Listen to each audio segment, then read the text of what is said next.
in love for the first time at 14.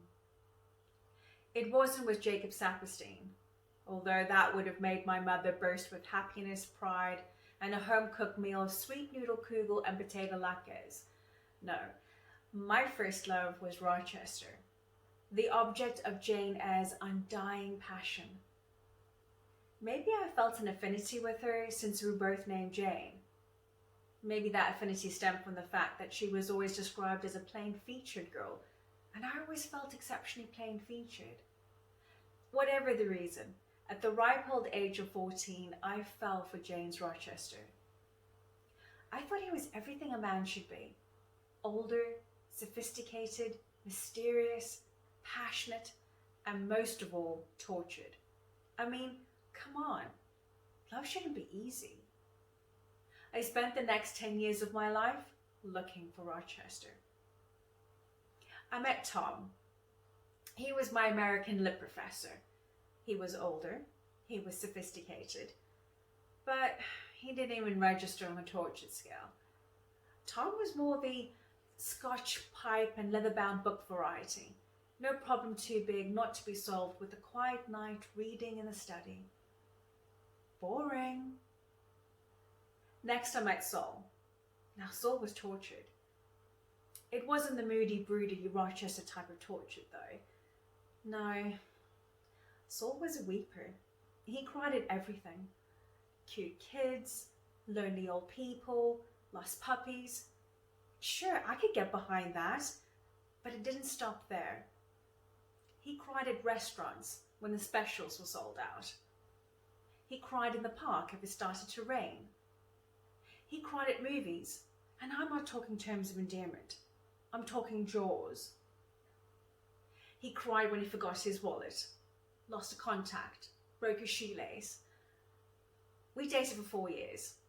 I never left my apartment without a travel pack of tissues. Finally, I couldn't take it anymore.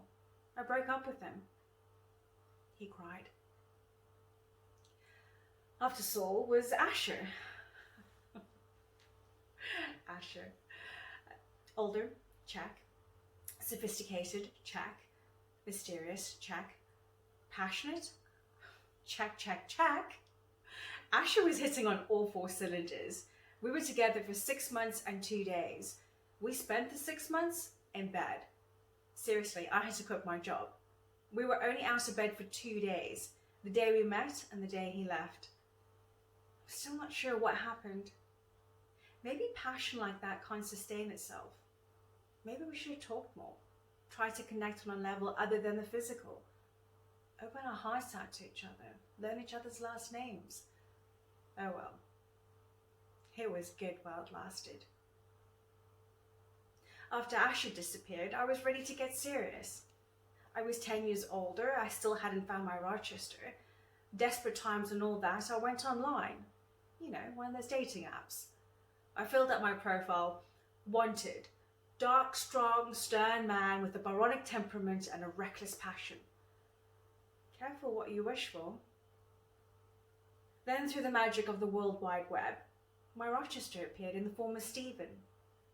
Stephen was 10 years older than me, a freelance writer, protective of his material and his sources, and he loved me. Oh yeah, and there was his secret. No illegitimate child, no wife stuffed in the attic. I could have handled that. I knew he was hiding something, and I knew he was plagued by it. But he didn't offer to tell, and I didn't ask. I think I liked not knowing. Despite the secrets, or maybe because of them, we were really happy for a while. We moved in together. We got married. Stephen got an assignment in Northern England, so we decided to take a honeymoon. It was perfect.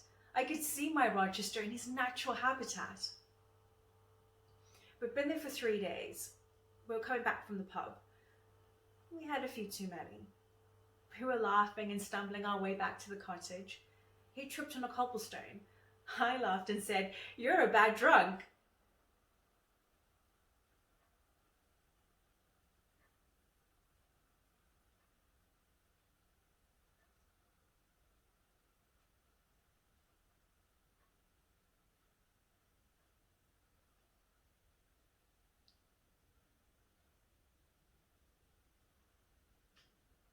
They said I died. That for 7 whole minutes I was dead. That's what happens when someone holds their hands around your throat until you pass out.